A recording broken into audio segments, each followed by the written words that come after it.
it's good that he's here. Yeah. It is now, but it...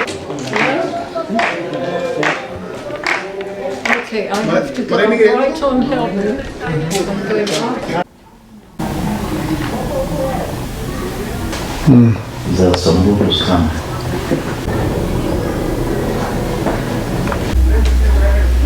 Arabic.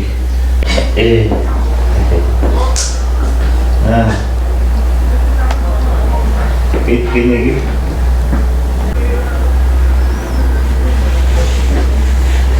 Tadi mana? Surat. Surat jangan dia mau nonton. Dia waktu itu ada orang.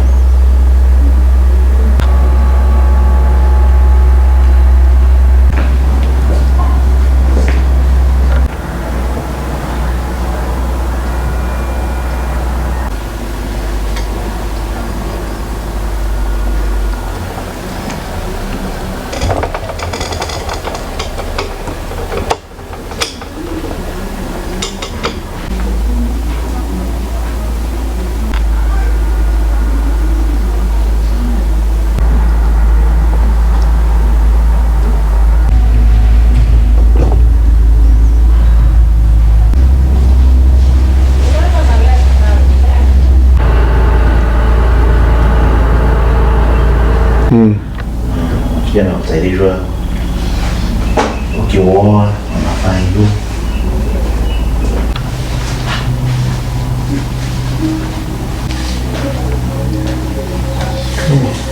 Hello. Good.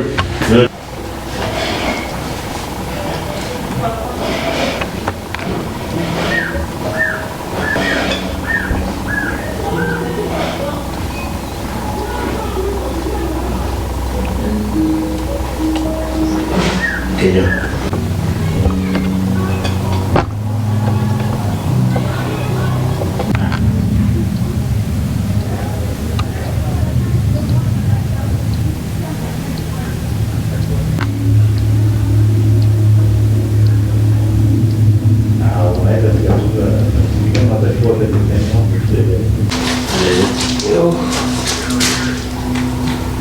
Ini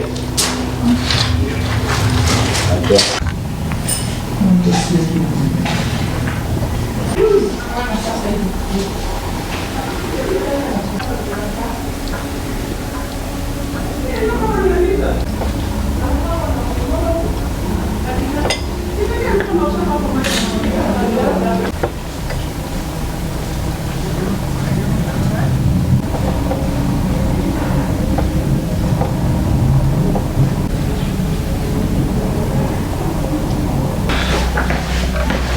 Oh, fine. You do.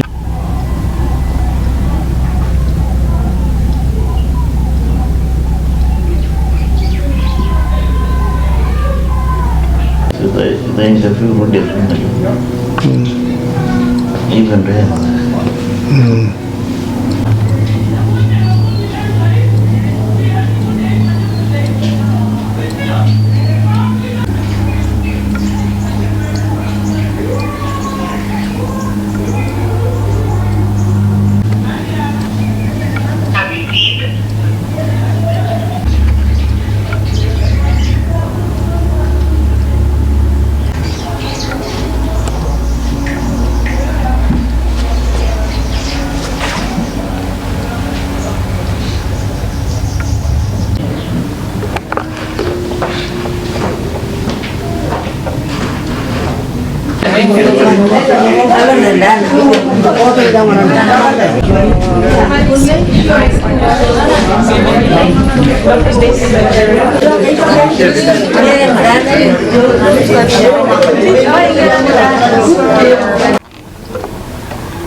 It is actually my whole life's work.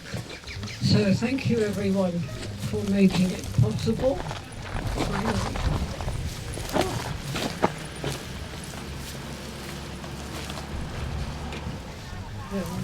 Woo! Finally.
Syrian Poke has resulted in a body of knowledge that I think few people have.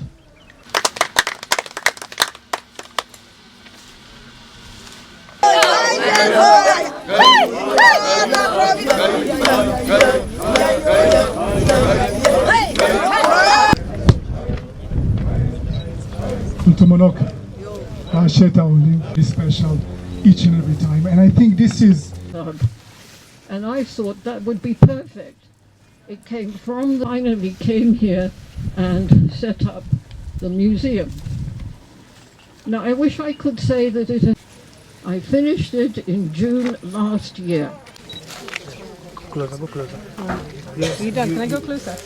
Oh, wonderful. Okay, lucky.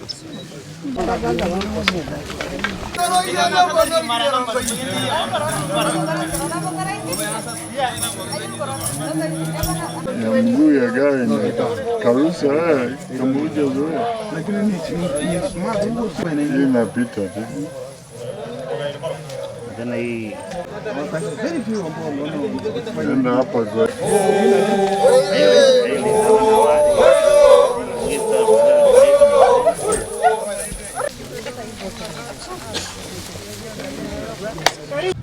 Have the opportunity to learn about the Samburu culture and where they are and what makes this space.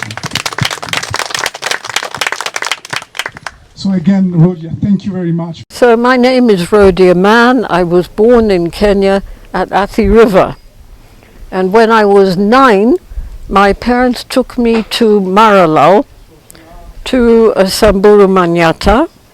My father worked for the Department of Veterinary Services then, and he was doing a tour of duty, and when I was 9 he decided I was old enough to go with him. So we came to this Manyata outside Maralal, and I was the first white child that the Samburu had ever seen. We are going back to 1952. There were no white children up here, okay? So they made a huge fuss over me because there's this little girl, I had white hair, I wore glasses, I had braces on my teeth. They'd never seen anything like this. Then the local provincial commissioner took us to a place called Los Yolo, a viewpoint over the Great Rift Valley. And I don't know, have you been there? Imagine a little girl of 9 standing on the edge of the whole world. And it was the most incredible thing I had ever seen. Well, life went on, but when I was 16, I woke up in the middle of the night from an amazing dream. I dreamed that I was standing on the edge of the Great Rift Valley again. Only this time I had come to my death. I understood I had come to die, and around me was a huge crowd of Samburu, and I didn't understand the dream at all. All I could do was write it in my diary. So I was 16. I had finished school, I had to go to college. It took me 20 years before I could try and follow my dream again and try to understand it. And I spent my whole life until now following the dream, trying to understand it. What the dream did was help me learn about Samburu culture, help me meet wonderful people, learn to love this culture, learn to see all the wisdom in it, and try to teach to other people what I learned here. So over many years I collected artifacts, I went to ceremonies, I learned a lot, and by the year 2017 I had enough to make a museum. The Nairobi Museum did not want it. They said, it's tribal and we are national. They wouldn't take it. I tried everywhere. Nobody wanted my museum. But I knew it was precious. Yeah, very precious. Samburu culture is changing. I knew it was like what we call a sacred trust. My responsibility to try and look after this thing here. So eventually the American International School in Nairobi offered me a tiny corner for my museum. It sat there for 7 years. Nobody knew it was there. It was dead. And then suddenly out of the blue came Sasab, Ricardo, said he'd heard of my museum, could he see it? I took him to the school and we went around, and then he said, we want your museum for Sasab. I was thrilled because it belongs in the north. It doesn't belong in Nairobi. So to cut a very long story short, we made the museum here. And I'm very proud of it. I'm very happy with it. And I didn't do it only for Sasab. Yeah? I didn't do it only for the immediate Samburu community. I did it for the Samburu people. I did it for Kenya. And I am praying hard that after today, the management and ownership find a way with the board and the community to open the museum up to visitors. School children, institutions, Kenyan tourists. So I have gone as far as I can go. I'm now 83. I had the dream when I was 16. I've done my best with the dream, but I cannot do more. I've done it. Now other people have to say, hey, what about this, and why don't we do that, and you know it's there, go and see it. I can't do any more. So that's the story. It's the only one in the world, the only one, you know, because I have covered 40, 50 years of Samburu history. All the Wazed that are photographed in the museum, they are all dead now. It is gone. It's not just this is what they do now. It's the history, the past, everything I learnt about them. I put my heart and my soul in there. Okay? So, it's not just this is a kibuyu. It's the whole story. History, background, everything. Everything I learned. You have to understand this. In order to study Samburu culture, I had to earn my living. Nobody paid me to study it. So I became a safari guide. For 47 years, I was a safari guide, taking tourists around Kenya on what we call the milk run, lodge to lodge to lodge to lodge, killing myself to make some money so that I could run up here and go to a wedding or go to a ceremony or, you know, learn something new. So my family, the Lelenguya family outside Maralal, I saw maybe 3 times a year. I brought them tourists, I helped them, yeah? I brought them tourists, I brought them, I remember, German TV, a film crew, but I was never there long enough to really be part of their life. We helped each other. I brought them money, they gave me knowledge. That's what it was. So it was not a normal relationship that you're hoping for. It was not mother-daughter. I helped them, so I became the daughter. Yeah, I actually became the daughter of other families as well. There was a famous Lekominga. Have you heard of Lekominga? Yeah? Lekominga I knew for 18 years. Okay, he was an old witch doctor. And he would allow me to watch him working and see how he did his magic. And after 18 years, I was in Maralal, and one of his sons came and said, "My father is very ill, he has asked for you, come." So I went to the hut, and the old man was dying. And he made his last wishes. He said, this woman is a daughter of my village. If she ever needs help, you have to help her. And then, I don't know if you know this in Samburu culture, one son held his feet, another one held his head. They covered him with a thin blanket. They prayed for his soul to go, and he died in front of me there. It took 2 minutes, and his last wish was that they should look after me because I was a daughter of the village. So my experiences with the people have been incredible, but not just with one family. Yeah.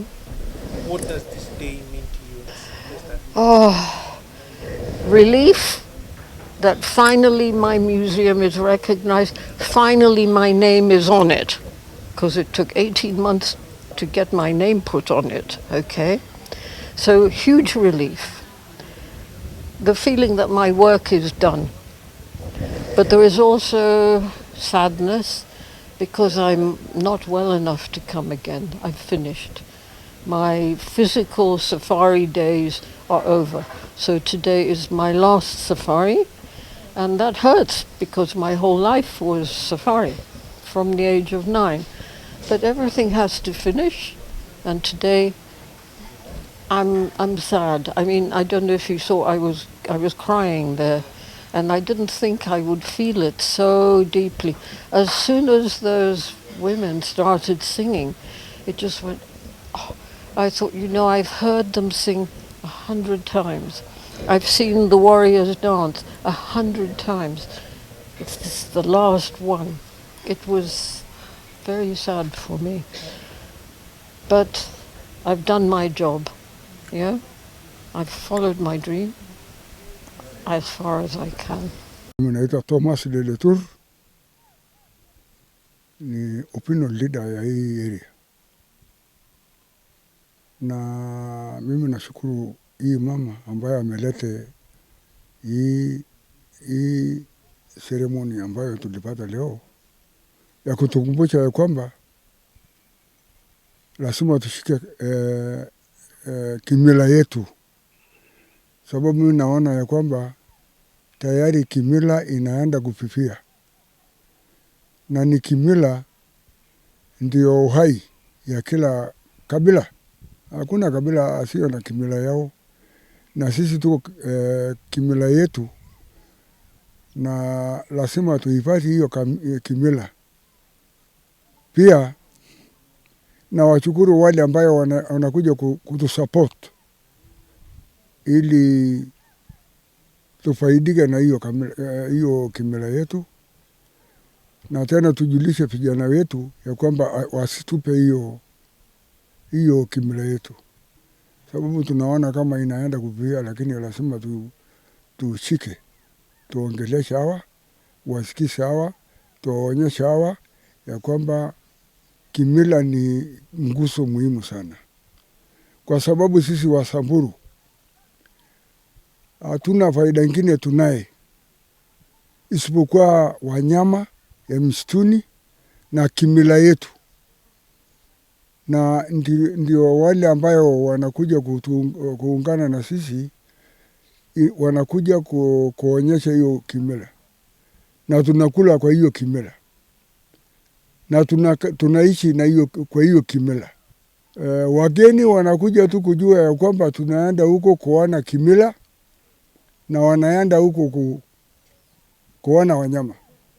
Kwa hivyo yale ambayo ina maana tushike hiyo kimila, tuongeleshe watoto, vijana wasiwache hii kimila, sababu hata mimi niliona kwamba watu wengine ndio wanashika hii kimila kuliko sisi.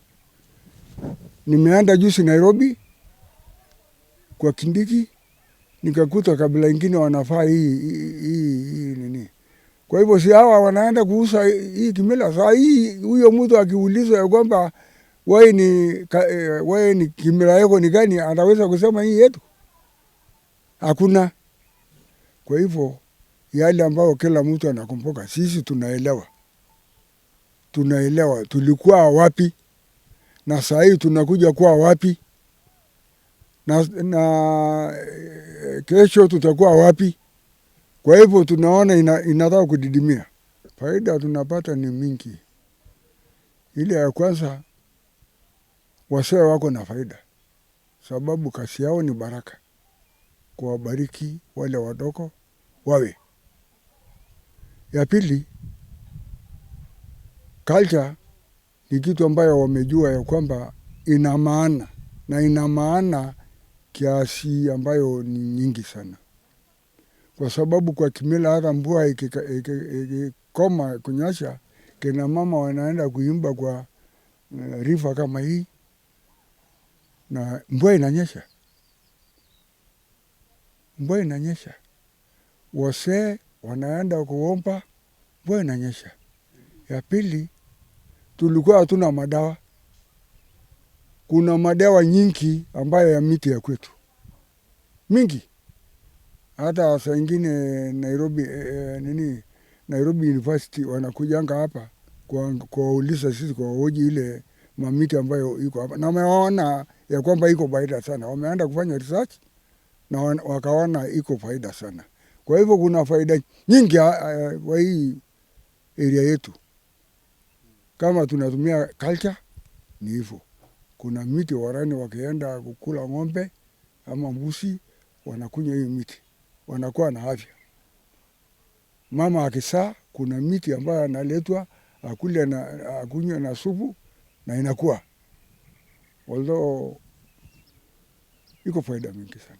So my name is Stella Napanu. I am a Samburu woman, and I'd really like to thank Rodiaman for this amazing gesture that she has done, opening this museum today. This is such an incredible space for young Samburus and people like myself to learn about our culture, and it's really taken a lot of years and a lot of dedication for her to capture all this, capture the Samburu culture for the past 50 years.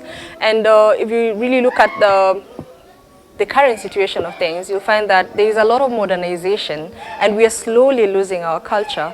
And this museum is going to help us even preserve some more and connect to the land some more, connect to our culture some more, because our culture is not just our ornaments and the ceremonies that we have, but it's our spiritual relations to the land, our connection to God, the Supreme Being. And this is an absolutely amazing museum that is going to help ensure that there is continuity of that.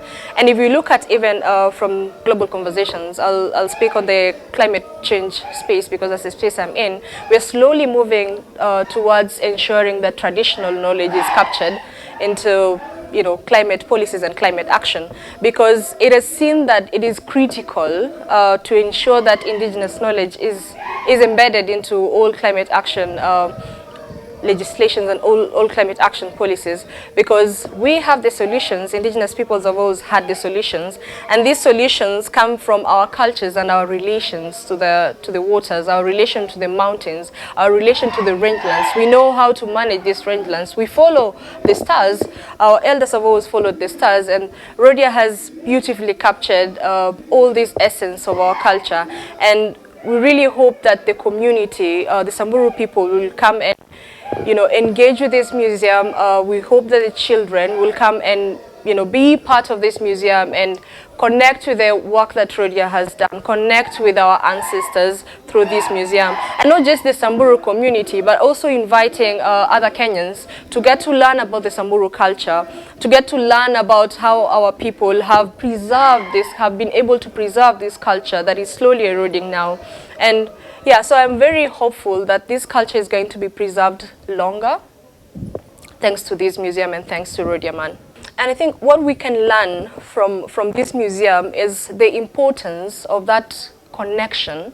And as Africans, as Kenyans, all these other communities should emulate this and come up with museums to preserve their culture, because even in Swahili they say, mwachamila ni mtumwa. Yeah? You really cannot know where you're going if you do not know your past, if you do not know where you come from. And it is time for us as Africans and as Kenyans to honor our ancestors and to honor our culture and to get back to the connection that we've always had with the lands that we come from, with the cultures that we are in, because every aspect of each culture has a spiritual significance, has a connecting significance where we can all connect and be one community and lead with love. And that is the greatest commandment. If you look at any religion, if you look at every culture, it emphasizes on the aspect of love, and you can only love if we know where we come from and if we know where we're going. My name is Stephen Lenantoye. I'm the Conservative Warden for Westgate Community Conservancy. I'm really very happy to participate in the inauguration of the Rhodia Man Museum. Actually, we are privileged and we are very happy to see how our culture looks like. It has a value, and we really appreciate for the people who has recognized that culture can be a value to tourism. I just want to encourage people to really maintain our culture, and I thank those who recognize this is a beautiful culture. We used to be called the butterfly people, and we want to maintain our culture for the benefit of the current and the future generation. And we encourage other people to ensure we have that ownership. We own our culture, and we ensure it benefits the current and the future generation to come. We encourage other community, conservancies, lodges, all partners to ensure this will not remain alone as the Rhodia Museum. We anticipate more museums within the landscape.